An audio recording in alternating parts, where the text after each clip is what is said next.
BRS అధినేత కేసీఆర్ తొలిసారి assembly సమావేశాల్లో పాల్గొన్నారు. అసెంబ్లీలో ప్రమాణ స్వీకారం చేసిన 6 నెలల తర్వాత అసెంబ్లీలోకి అడుగు పెట్టారు. సుదీర్ఘ బడ్జెట్ ప్రసంగాన్ని విని ప్రభుత్వంపై విమర్శలు గుప్పించారు.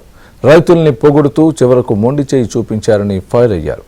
కాంగ్రెస్ ప్రభుత్వం ఇచ్చిన హామీలను అమలు చేయకపోతే ఇక పోరాటం చేస్తామని హెచ్చరించారు.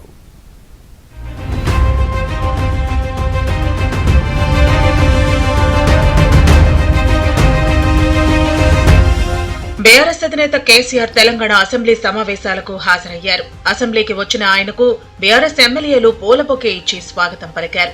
ప్రధాన ప్రతిపక్ష నేతగా తొలిసారి శాసనసభలో పాల్గొన్నారు. 10 ఏళ్ల పాటు అధికారంలో ఉన్న బీఆర్ఎస్ గత ఎన్నికల్లో ఓటమిని చవిచూసింది. అనూహ్యంగా కాంగ్రెస్ గెలుపొందడం, రేవంత్ రెడ్డి సీఎంగా బాధ్యతలు స్వీకరించడం త్వరగా జరిగిపోయాయి. కాంగ్రెస్ అధికారంలోకి వచ్చిన తర్వాత జరిగిన తొలి అసెంబ్లీ సమావేశాలకు ప్రధాన ప్రతిపక్ష నేత అయిన కేసీఆర్ గైర్హాజరయ్యారు. అయితే ఫలితాల తర్వాత ఫామ్ హౌస్ లోని బాత్రూమ్ లో కాలు జారి పట్టడంతో కేసీఆర్ తుంటి ఎముకకు శస్త్రచికిత్స జరిగింది. దీంతో ఆయన కొంతకాలం విశ్రాంతి తీసుకున్నారు. ఈ కారణంగానే ఆయన సమావేశాలకు హాజరు కావటం లేదని బీఆర్ఎస్ నేతలు చెప్పుకుంటూ వచ్చారు. ఇక కొద్దిగా కోలుకున్న తర్వాత ఎమ్మెల్యేగా ప్రమాణ స్వీకారం చేసేందుకు కేసీఆర్ అసెంబ్లీకి వచ్చారు.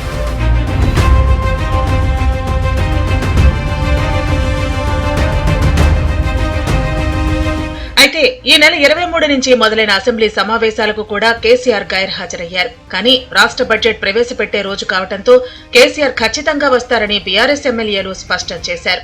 అసలు కేసీఆర్ సమావేశాలకు హాజరవుతారా లేదా అనే దానిపై సందిగ్ధత నెలకొంది. చివరకు అనుకున్న విధంగానే కేసీఆర్ అసెంబ్లీ సమావేశాలకు హాజరయ్యారు. శాసనసభలో తనకు కేటాయించిన సీట్లో కూర్చుని బడ్జెట్ ప్రసంగాన్ని విన్నారు. అనంతరం అసెంబ్లీ మీడియా పాయింట్ లో కాంగ్రెస్ ప్రభుత్వంపై విమర్శలు గుప్పించారు. కాంగ్రెస్ బడ్జెట్ అన్ని వర్గాలను మోసం చేసిందని మండిపడ్డారు. ప్రజలను వెన్నుపోటు పొడిచిందని విమర్శించారు.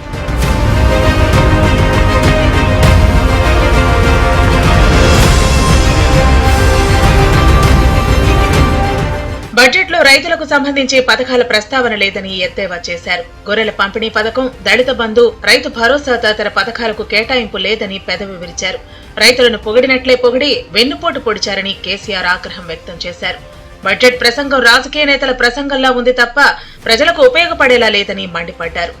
ఇందులో విశేషం హైలైట్ ఏంటంటే ఆర్థిక మంత్రి ప్రతి మాటను ఒత్తి ఆ డబ్బు వచ్చినప్పుడు అదేందో పెద్ద మహాప్రపంచం విజయంలాగా ఒత్తి చెప్పడం తప్ప కొత్తది ఏమి లేదు. ఒత్తి పలుకులు పలకడం తప్ప కొత్తగా చెప్పింది ఏమి లేదు. ఏ ఒక కొత్త సంక్షేమ పథకం కానీ ఏది కూడా లేదు. మహిళల పట్ల కూడా చాలా స్పష్టంగా చెప్పాల్సిన అవసరం ఉండే. కానీ వాళ్ళు మేము 1,00,000 కోట్లతో అన్ని రుణాలు, ఆ రుణాలు వీలేదో ఇస్తున్నట్టుగా ఆల్రెడీ ఉన్న స్కీమే, నథింగ్ న్యూ అబౌట్ ఇట్, ఏమి లేదు. రుణమాఫీ పేరుతో కొత్త నాటకానికి తెరలేపారని, ప్రభుత్వం కనీసం ఒక్క పాలసీని రూపొందించలేదని ఫైర్ అయ్యారు. కాంగ్రెస్ ప్రభుత్వం ఏర్పడిన తర్వాత 6 నెలల పాటు సమయం ఇవ్వాలని అనుకున్నామని, కానీ ఇక ప్రజల తరపున పోరాటం చేస్తామని కేసీఆర్ హెచ్చరించారు. ఒక్క పాలసీ, ఇండస్ట్రియల్ పాలసీ ఏమిటి? ఏమి లేదు. పట్టిన గ్యాస్ క్రాష్ మంతరంగా ఈస్మాన్ కలంలాగా చెప్పడం తప్ప, స్టోరీ టెల్లింగ్ లాగా ఉన్నది తప్ప బడ్జెట్ చెప్పినట్టు లేదు. రాష్ట్రంలో వ్యవసాయ పాలసీ ఏమిటి? పారిశ్రామిక పాలసీ ఏమిటి? ఐటీ పాలసీ ఏమిటి? ఇంకా ఇతర అనేక పాలసీలు, పేద వర్గాలకు సంబంధించిన పాలసీ ఏమిటి అనే దాని మీద ఏ ఒక్క దాని మీద గ్యాస్ క్రాషే తప్ప, చిల్లర మల్లర ప్లాట్ఫామ్ స్పీచ్ లాగా ఉంది తప్ప అది బడ్జెట్ ప్రసంగం లాగా లేదు. ఈ పేదల బడ్జెట్ కాదు, రైతుల బడ్జెట్ కాదు, యువల బడ్జెట్ విశ్లేషణలో మీకు తెలుస్తుంది. భవిష్యత్తులో బ్రహ్మాండంగా మేము దీన్నంతా కూడా చీల్చి చెంగాలబోతాం. ఇదిలా ఉంటే బడ్జెట్ సందర్భంగా ఒక్కరోజు మాత్రమే కేసీఆర్ సభకు వస్తారని, తర్వాత సభకు దూరంగా ఉండనున్నట్లు సమాచారం. అయితే రేపటి నుంచి జరిగే సమావేశాల్లో కేసీఆర్ పాల్గొంటారా లేదా అనేది మాత్రం సస్పెన్స్ నెలకొంది.